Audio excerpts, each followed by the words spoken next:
Salam Indonesia. Anda menyaksikan berita terkini bersama saya Pradana Adiputra. Kasus kecelakaan lalu lintas laka lantas di wilayah hukum Polres Jemberana selama setahun ini mengalami peningkatan dibanding tahun lalu. Dari sisi jumlah korban jiwa juga bertambah.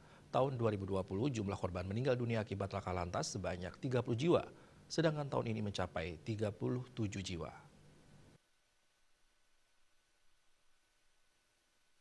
Kasus laka lantas ini menjadi salah satu evaluasi yang akan dilakukan Polres Jemberana, khususnya Satuan Lalu Lintas, untuk menekan angka kecelakaan.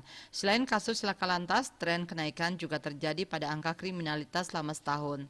Kapolres Jemberana AKBP Idewo Gede Juliana dalam rilis kinerja Polres Jemberana 2021 di Mapolres Jemberana mengungkapkan, secara umum stabilitas keamanan di Kabupaten Jemberana selama setahun ini aman dan tidak ada konflik menonjol. Polres terus berupaya memberikan pelayanan kepada masyarakat dengan berbagai program. Pada tahun 2022 akan dimaksimalkan kembali. Beberapa hal perlu menjadi evaluasi dan dilakukan upaya lebih maksimal. Kabupaten Jemberana sebagai jalur perlintasan utama Jawa Bali dan Jalan Denpasar Gilimanuk, fungsi lalu lintas sangat penting. Dari data kejadian lalu lintas memang terjadi peningkatan dibanding tahun sebelumnya. Selain korban jiwa yang bertambah, juga jumlah kasus dan kerugian material.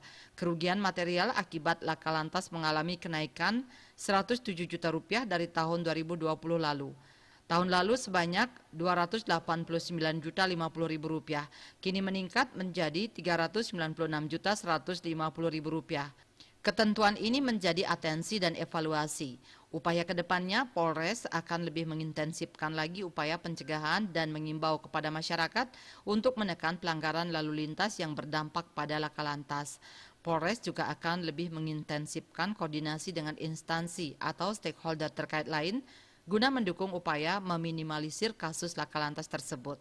Selain laka lantas, sejumlah kasus menonjol dan mengalami peningkatan juga terjadi pada angka kriminalitas, baik kejahatan dalam KUHP maupun non-KUHP. Surya Dharma, Bali Pos melaporkan. Untuk mencegah penyebaran COVID-19, ingat pesan Ibu, selalu terapkan 3M, wajib memakai masker, wajib mencuci tangan, dan wajib menjaga jarak, serta wajib menghindari kerumunan.